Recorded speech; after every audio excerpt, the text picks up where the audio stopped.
ఇది ఒక సరదా పిల్లి కథ. ఒక చిన్న గ్రామంలో చిట్టి అని పేరు ఉన్న బూడిదరంగు పిల్లి ఉండేది.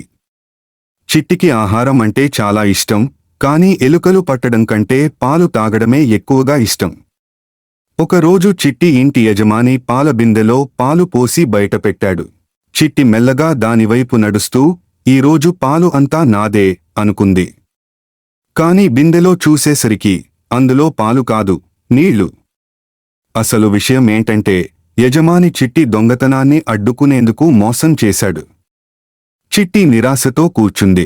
అప్పుడే పక్కింటి మామిడి చెట్టుపై ఒక ఎలుక గింజలు నములుతూ కనిపించింది. చిట్టి ఆ ఎలుకను చూసి, సరే, ఇవాళ నిజమైన పని చేద్దాం అనుకుని దూకింది. ఆ రోజునుంచి చిట్టి మళ్లీ ఎలుకలు పట్టడమే తన నిజమైన వృత్తి అని గుర్తుపెట్టుకుంది.